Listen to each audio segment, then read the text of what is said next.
Hey, how's it going, everyone? GC Performance here, back with another video, and today we're going to be taking a look at threaded bottom brackets versus press fit bottom brackets, how my experiences were in this shop. I've dealt with a lot of bikes over the times. I've dealt with creaky bottom brackets. I get a lot of questions always asking threaded BB versus press fit BB, and today I'm going to kind of go over the pros and cons of them, and also my own experiences with dealing with creaky bottom brackets and the solutions for those in general. So let me get some props. Give me 1 second. Hold on. Yama-lama-lot. Baba-lee-bop. No. Yabba-labba-lop. Press fit. Whoosh. Threaded. So, now that I have my props on the table, I have my press fit frame, I have my threaded frame. I'm going to answer the age-old question I get asked this the most. GC Performance, which do you prefer as a bottom bracket method? The press fit version or the threaded version? And to be honest, you guys, the answer might surprise you, but I actually do prefer the press fit method, or like the old school BB30 that Specialized used to use on their Tarmac SL3, their SL4, their SL5, their SL6, the Venge, so on and so forth. I'm very familiar with this method. I like this method a lot. When they first came out with this, I remember, I think it was like right when I first started working in the bike shop, the BB30 stylish, they started bringing on the frames. I like the whole idea behind it. It was a wider bearing. They claimed that it was stiffer. It was shorter in the frame, so they said that you wouldn't get as much flex in the frame. It was a lighter platform altogether. I really did enjoy this frame, or this bottom bracket style. Now, as the time would go on and I became a mechanic, I would have to work on this stuff. Obviously, it had some of its downsides. We had the creaky bottom bracket. We had some quality control issues on some frames with customers. We had some bad bottom brackets from some companies as well. But I always prefer that platform. I'm very comfortable with it. You guys see me take apart an SL6 and install a Hambini bottom bracket in there just for shits and giggles. But I do like that platform. As long as you know how to install right, you get some epoxy or whatever that frame manufacturer is calling for to install that bottom bracket correctly, it works good. Now here in South Florida, where the heat is crazy, there's a lot of humidity, there's a lot of salt and corrosion, you have to be on your game about checking that over and over again, or sooner than you would on the threaded bottom bracket, to make sure that you don't have any issues with it. Because I have seen people who have had a press fit bottom bracket, like so, where they get it installed, and then sometimes they'll even bring it to me, and I see their crank wobbling back and forth very loosely. And I've even seen some frames ovalize, the carbon circle ovalize, because of the fact that the bearings are so worn out in there that they had their issues. But in terms of the bottom bracket itself, the BB30, I believe that it was a stiffer platform. With this being a press fit and being directly onto the frame as well, they were allowed to make the rear stays and the rear triangle in the back of the frame wider, stiffer, everything about it. So, and also just lighter. So I think in the future, we will see maybe these bigger companies like Specialized, like Trek, that have all gone back to this threaded bottom bracket. I think in the future, we will start to see them go back to a method like this, if they can get their quality control under orders, or if they can get a better platform. You've seen some companies like Trek, Pinarello, Conago. I think they all gone to the threaded T47 bottom bracket, which is a similar version of the threaded bottom bracket, but the finish of it is flush, and it doesn't have these cups that stick out like so. And that is to make it, again, be very similar to a BB30 finish. But I think in the long run, you'll start to see them frames get more and more back to that. So the only reason why Tarmac SL7s went threaded, and the only reason why these Treks went threaded, and you're starting to see more and more of these big companies go to a threaded bottom bracket, a lot of people will say that this was faster, they were able to make their frames lighter with this method. Really, what I heard from a lot of people was, from these big companies, was just reliability.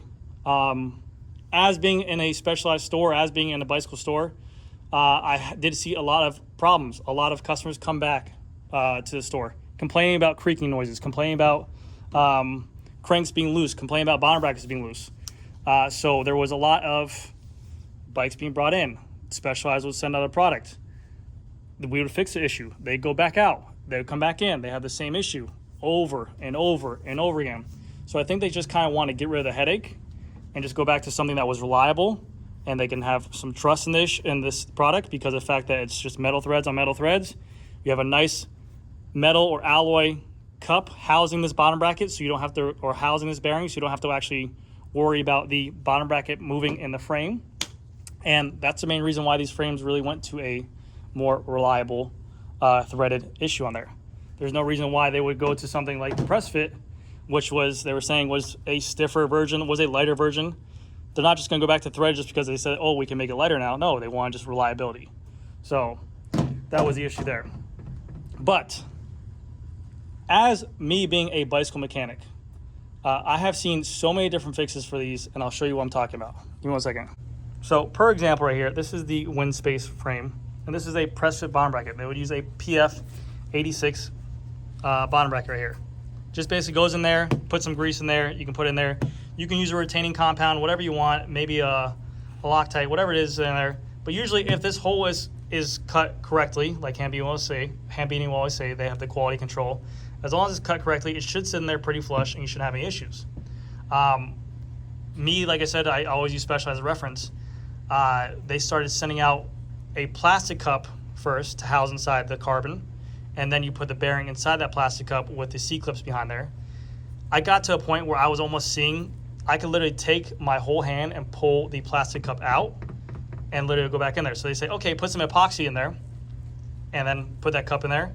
And then they finally went to a metal cup with some friction on here to house inside there. But you can use a epoxy that's safe for carbon and softer materials, and you can put it in there and just check on it.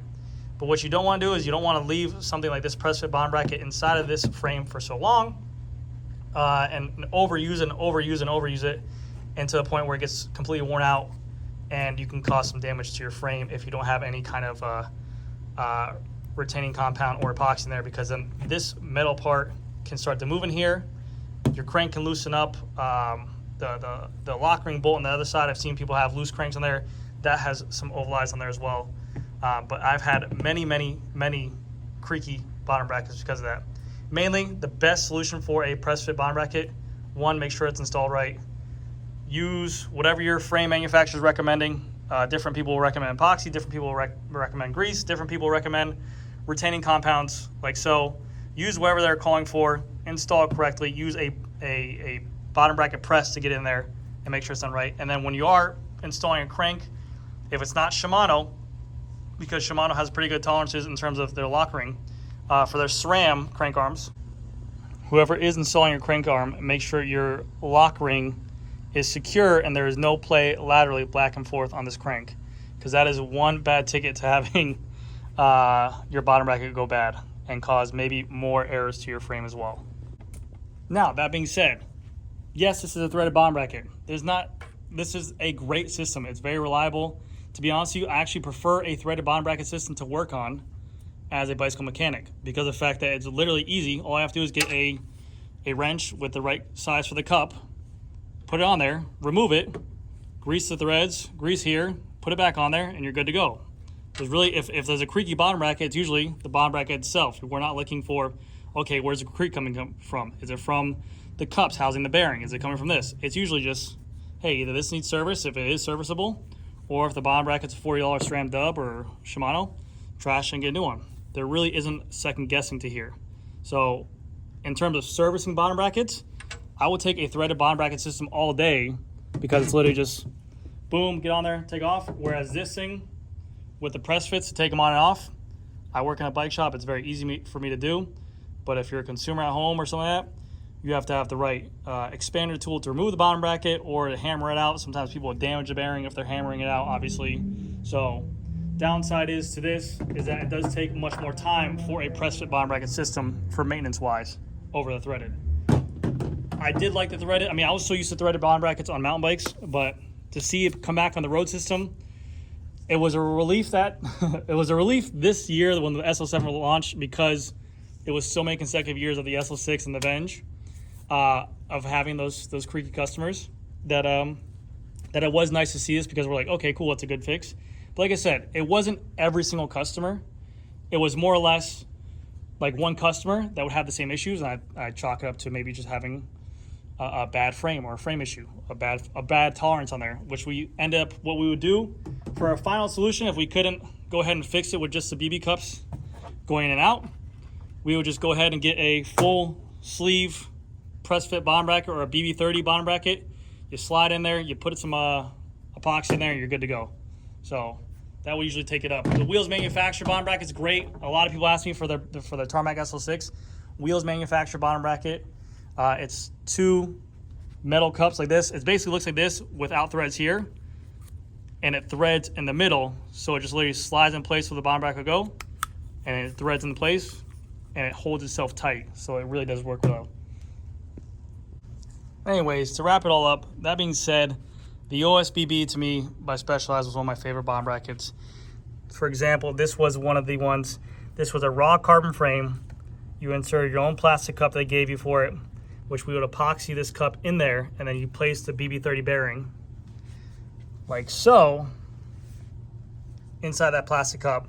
And this being a Shimano crank with a 24mm spindle that wouldn't fit a 30mm bearing, you would have these adapters inside here, these plastic cups. And you put it in there and it'll work great. You can see that this one is obviously sticking out more like the bottom bracket.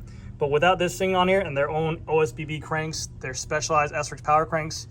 You put them in there, they're very close to the frame, very stiff, and I love that platform. It was one of my favorite platforms for sure. And also, look at this thing. If the hole was cut right, like Hambini says, the thing spins right. All you gotta do really is just make sure the quality control is good. But this is I want to say a ceramic speed bottom bracket. It feels nice, man. You got a bearing and you got an adapter. That thing spins for days. I know it's hard. You got to imagine people always expect it. You're paying a lot of money for these things. It's obviously expected. Oh my God. It's obviously expected that for that kind of money, you want to get the best thing, but you got to think that there's a bigger picture. They have huge factories there for every single company. That's why they have these warranties in place. That's why they have these quality controls in place. If something is going to issue, they should take care of the consumer for it. But anyways, guys, that's my explanation of the two of them. Hopefully we start to see maybe more and more companies go back to the PRESSFIT. There are companies like Orbea, like Canyon, that are running the PRESSFITs and keeping them. Yeah, I think once they get them better and able to make sure that quality control is there and you have good mechanics working on them, it shouldn't be an issue. So anyways, guys, that's going to do it for this video. Thank you guys again so much for watching. I'll see you guys in the next video.